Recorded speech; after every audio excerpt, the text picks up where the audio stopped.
रूस और यूक्रेन के झगड़े की कहानी, लेकिन एक नए अंदाज से।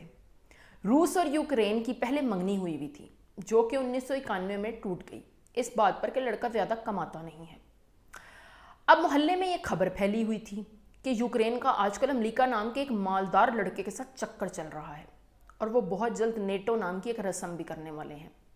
रूस और अमेरिका की कॉलेज के ज़माने से दुश्मनी थी, इसलिए रूस ने यूक्रेन को समझाया कि देख, तू मेरी इज्जत है, अमेरिका ऐसा सिर्फ मुझे तंग करने के लिए कर रहा है, वो तुझसे मोहब्बत नहीं करता।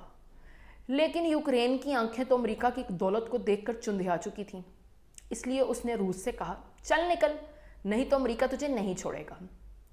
उधर दूसरी तरफ अमेरिका ने भी यूक्रेन को दिलासा दिया कि तू रूस की बिल्कुल फिक्र ना कर, मैं अपने दोस्तों से कह दूंगा कि वो रूस से गैस ना खरीदें, इस तरह ये भूखा मर जाएगा। रूस की गैस की एजेंसी है ना। लेकिन अमेरिका ये भूल गया कि रूस का एक मामा भी है जिसका नाम चीन है और वह वलायत जाकर खासा अमीर हो चुका है।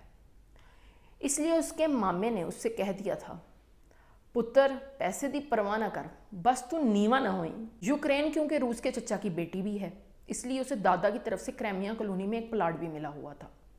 अब रूस ने रफ्फड़ डाल दिया कि दादा ने वो प्लाट तो मेरे नाम किया था और 2014 में अपने बंदे भिजवा कर उस प्लाट पर कब्जा भी कर लिया।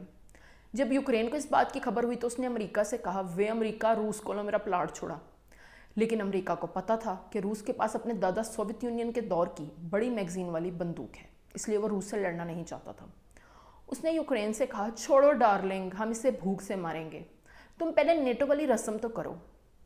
जब रूस को इस बात का पता चला कि अमेरिका और यूक्रेन के ताल्लुकात अभी भी चल रहे हैं, तो उसने अब यूक्रेन से कह दिया कि अब मैं तेरे घर पर ही दावा बोल दूंगा।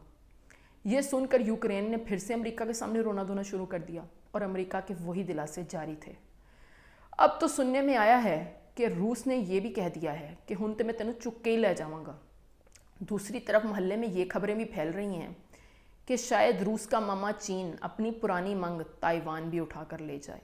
दुनिया में बहुत बुरा वक्त चल रहा है। अल्लाह सबको महफूज रखे, आमीन।